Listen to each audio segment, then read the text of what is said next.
Reporter T വിയെ തെരഞ്ഞു പിടിച്ചാണ് ആക്രമിച്ചത്. അവിടെ വേറെ മാധ്യമപ്രവർത്തകരുണ്ടായിരുന്നല്ലോ, ഒരാളെയും തൊട്ടില്ലല്ലോ. അപ്പോൾ ഇതാണ് വിഷയം. ശരി, കോൺഗ്രസിന് അങ്ങനെയാണ് താല്പര്യമെങ്കിൽ, കോൺഗ്രസ് നേതാക്കൾക്ക് അങ്ങനെയാണ് താല്പര്യമെങ്കിൽ നമുക്കത് അങ്ങനെ തന്നെ കാണാം. റിപ്പോർട്ടിങ്ങിന് ഇനിയും ഉണ്ടാകും, കോൺഗ്രസിൻ്റെ പരിപാടികൾ നമ്മൾ ഇനിയും പോവുകയും ചെയ്യും.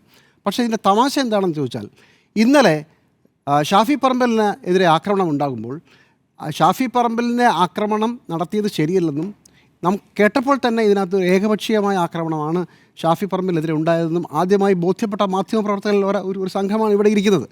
അങ്ങനെയാണ് ഇതുമായി ബന്ധപ്പെട്ട് നമ്മളോട് സംസാരിച്ച CP നേതാക്കളോട് നമ്മൾ ചോദിച്ചത്. അപ്പോൾ തന്നെ ഇന്ന് കോൺഗ്രസ്സുകാർ തെരഞ്ഞുപിടിച്ച് ആക്രമിച്ച 2 മാധ്യമപ്രവർത്തകരുണ്ടല്ലോ, അവർ തന്നെയാണ് ഇന്നലെ റിപ്പോർട്ട് ചെയ്തത്. ഇതിൻ്റെ ആദ്യ സൂചന നൽകിയവരാണ് അഭിലാഷും അതുപോലെ തന്നെ സാനിയോയും. അവരാണ് ഇന്ന് രാവിലെ ഷാഫി പറമ്പലിനെതിരെയുള്ള പോലീസിൻ്റെ ആക്രമണം ഏകപക്ഷീയമായിരുന്നെന്നും ഈ വലിയ തർക്കം നടക്കുന്നതിനിടയിൽ ഒരു ലാത്തി വളരെ കൃത്യമായി അയാളുടെ തലയ്ക്ക് നേരെ വരുന്നതെന്നും 1 തവണയല്ല 3 തവണ എന്നും റിപ്പോർട്ട് ചെയ്ത് അതേ ആളുകളെ തന്നെയാണ് തല്ലിയത് കേട്ടോ. അപ്പോൾ സാമാന്യ ബുദ്ധിയുള്ള ആരും ചെയ്യാത്തൊരു കാര്യമാണ് ഇത്. വളരെ ആലോചിച്ചുറപ്പിച്ച് ചെയ്തുകൊണ്ടാണ് ഇങ്ങനെ സംഭവിച്ചത് എന്നുള്ളതാണ്.